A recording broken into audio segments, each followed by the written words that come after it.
tous, je suis très contente de vous retrouver et devinez d'où je filme aujourd'hui. Je pense que vous avez reconnu. Je suis venue pour avoir plus de place pour travailler au tableau. Et ça me permet aussi de retourner dans la classe, ça fait du bien, même si vous n'êtes pas là malheureusement. J'ai hâte que vous y reveniez et qu'on soit tous ensemble ici pour qu'on puisse bien travailler. Alors, ce matin, grammaire. J'ai besoin de place pour mettre mes petites étiquettes. Alors regardez bien, ouvrez grand les yeux, grand les oreilles. J'espère que je parle assez fort parce qu'on m'a dit que peut-être qu'il fallait que je parle plus fort pour que vous m'entendiez mieux.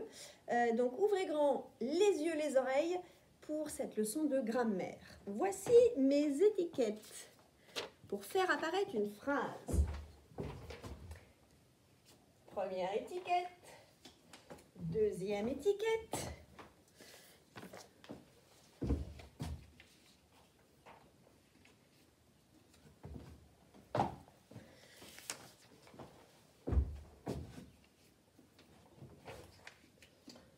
Voilà, j'espère que vous arrivez à lire ma phrase.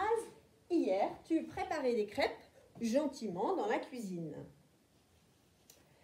Cette phrase, on va l'analyser, c'est-à-dire regarder pour l'instant surtout la fonction de chaque mot. Alors, les fonctions des mots, rappel, un mot peut avoir un rôle de verbe conjugué, un mot peut aussi avoir un rôle de sujet, qui est ce qui fait l'action indiquée, rôle de COD, en reprenant le sujet, le verbe et en rajoutant qui, quoi. Exemple, je mange qui ou je mange quoi.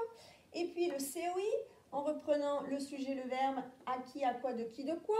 Exemple, je pense à qui ou je pense à quoi, ou je parle de qui, je parle de quoi. Et puis on a vu aussi, dernière fonction que peut avoir un mot ou un groupe de mots, c'est attribut du sujet. L'attribut du sujet, eh bien il ressemble beaucoup au COD, mais comme il désigne la même personne ou la même chose que le sujet, eh bien on ne va pas l'appeler COD, on va l'appeler attribut du sujet. Et pour le retrouver facilement, eh bien il faut regarder si on a un verbe d'état. Être, sembler, paraître, demeurer, avoir l'air, être considéré comme, passer pour, etc. Exemple, mon père est médecin. Mon père est quoi? Médecin. On a envie de dire COD, mon père est quoi? Médecin. Pourtant, on a un attribut parce qu'on a une seule personne. On a mon père qui désigne la même personne que le médecin. Et on a un verbe d'état. Quand on dit mon père est médecin, on a le verbe être. Donc, on a bien un attribut du sujet pour le mot médecin.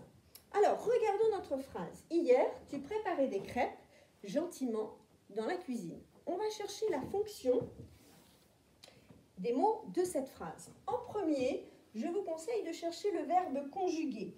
Alors, le verbe conjugué, c'est l'action. Eh bien ici, c'est le verbe préparer. Pour trouver le sujet, qui est-ce qui fait cette action? Qui est-ce qui préparait les crêpes? C'est tu. Y a-t-il éventuellement un COD? Pour trouver le COD, je reprends le sujet, le verbe, je rajoute qui au coin. Sujet, verbe, tu préparais qui ou tu préparais quoi? Des crêpes. Voilà un COD. Et puis, y a-t-il un COI? Tu préparais à qui? Là, on ne sait pas. Tu préparais de qui, de quoi? Ça ne marche pas. Donc, il n'y a pas de COI dans cette phrase-là. Peut-être y a-t-il un attribut du sujet. Si il y a un attribut du sujet, alors il doit y avoir un verbe d'état. Préparer n'est pas un verbe d'état. Il n'y a pas d'autre verbe dans cette phrase. Il n'y a pas d'autre verbe conjugué, verbe d'état. Donc, il n'y a pas non plus d'attribut du sujet. Ah, il nous reste quand même 3 étiquettes pour lesquelles on n'a pas trouvé la fonction. Il nous reste l'étiquette gentiment, l'étiquette dans la cuisine et l'étiquette hier. Ces 3 étiquettes-là ne sont ni des verbes conjugués, ni des sujets, ni des COI, ni des COD, ni des attributs de sujet. Quelles fonctions ont donc alors ces 3 étiquettes? Eh bien, qu'est-ce qu'elles indiquent vraiment? Quand on dit par exemple, tu préparais des crêpes dans la cuisine. À quelle question répond cette étiquette? À quoi sert cette étiquette? Bien sûr, elle sert à indiquer où se passe l'action. Alors, où, je vais le réécrire au-dessus. Où se passe l'action? Eh bien, l'action se passe dans la cuisine. Cette étiquette-là, gentiment, à quoi sert-elle? Qu'est-ce qu'elle indique dans la phrase? Eh bien, elle indique comment se passe l'action. Comment prépares-tu des crêpes? Est-ce que tu les prépares d'une manière gentille ou énervée, agitée, ou endormie, ou qu'est-ce qu'on pourrait dire d'une manière assez hésitante? Eh bien là, on t'indique que tu prépares des crêpes gentiment. Et cette étiquette-là, elle indique donc comment on prépare les crêpes. De quelle manière on les prépare? De quelle manière? Voilà, j'espère que vous arrivez à lire. De quelle manière ou comment je les prépare. Et puis, il nous reste l'étiquette hier. Tu préparais des crêpes hier. Le mot hier sert à savoir quand se passe l'action. Quand est-ce que tu as préparé des crêpes? Est-ce que c'était hier, avant-hier, la semaine dernière, aujourd'hui, demain, plus tard? Eh bien, grâce au mot hier, on comprend que cette action est passée et on comprend quand elle s'est passée. Donc, ça répond à la question quand. Eh bien, voilà ici 3 étiquettes qui indiquent où, quand et de quelle manière se passe l'action. Comment appelle-t-on des groupes qui donnent des renseignements sur le temps de l'action, qui donnent des renseignements sur le lieu de l'action ou qui donnent des renseignements sur la manière dont l'action a été faite?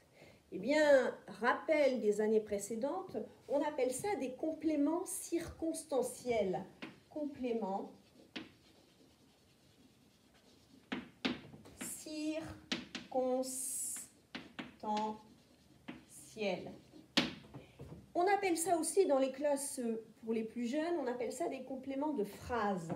Peut-être cela vous dit-il quelque chose. On appelle ça aussi des compléments de phrases. Et ces compléments circonstanciels ou compléments de phrases, ils donnent des renseignements sur quand, où, de quelle manière se passe l'action. Est-ce que l'on pourrait enlever ces compléments de phrases? Est-ce que la phrase serait toujours claire, compréhensible, si on les enlevait? Essayons d'enlever ce complément-là. Tu préparais des crêpes. J'enlève gentiment et j'enlève dans la cuisine. Il nous reste, tu préparais des crêpes. Est-ce que cette phrase a un sens? Oui. Oui, elle en a un. Mais elle n'est pas très précise parce qu'on ne sait pas où se passe l'action, on ne sait pas non plus quand se passe l'action et on ne sait pas non plus de quelle manière se passe l'action. Alors ces 3 groupes-là, ces compléments circonstanciels, ils peuvent être supprimés, mais si on les supprime, on a moins d'informations dans la phrase. Est-ce que ces compléments circonstanciels peuvent être déplacés dans la phrase? Par exemple, est-ce que je peux mettre où, le lieu, au début? Ou est-ce que je peux mettre cette étiquette du temps là, et puis cette étiquette de la manière à la fin? Est-ce que la phrase a un sens? Dans la cuisine, tu préparais des crêpes hier gentiment. Dans la cuisine, tu préparais des crêpes hier gentiment. Est-ce que cette phrase a un sens? Oui, elle a un sens aussi. Elle est moins jolie à l'oral, à l'oreille, que lorsqu'on avait mis les groupes dans l'autre sens, mais elle a un sens. Elle est possible. Donc les compléments circonstanciels, ils peuvent être enlevés, mais la phrase aura moins d'informations. Ils peuvent être déplacés. La phrase sera peut-être moins jolie à écouter. Voilà la particularité des compléments circonstanciels. Ils peuvent être enlevés ou déplacés. Ce n'était pas le cas, souvenez-vous, du COD, du COI ou de l'attribut. On ne peut pas enlever le COD. Essayons d'enlever le COD. Dans la cuisine, tu préparais hier gentiment. Si on enlève le COD, la phrase n'a plus de sens. Donc, le COD, lui, ne peut pas être enlevé. Le COD peut-il être déplacé? Essayons de le mettre, par exemple, ici. Dans la cuisine, des crêpes préparées hier gentiment. Ça ne va pas non plus. Le COD ne peut pas être enlevé ni déplacé. C'est le cas aussi du COI et de l'attribut. On ne peut pas déplacer ni enlever ces 3 groupes-là, COD, COI, attribut. On dit que ce sont des compléments essentiels. Par contre, le complément circonstanciel qui indique le lieu, le complément circonstanciel qui indique la manière ou le complément circonstanciel qui indique quand se passe l'action, eh bien eux, on peut les déplacer ou on peut même les enlever. Alors je vais les remettre dans l'ordre le plus agréable à écouter. Ça donne hier, ça indique quand. Tu préparais gentiment, ça indique la manière. Et dans la cuisine, ça indique le lieu. Les noms précis de ces trois compléments circonstanciels, eh bien celui-ci s'appelle le complément circonstanciel de temps.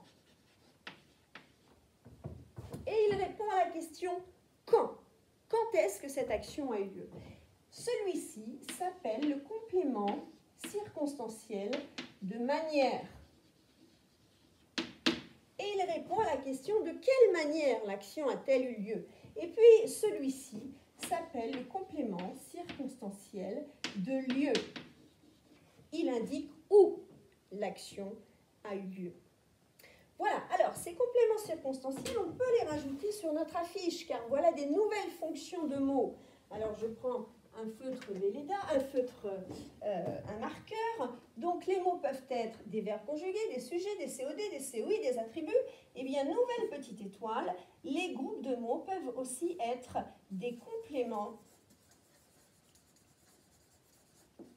circonstanciels.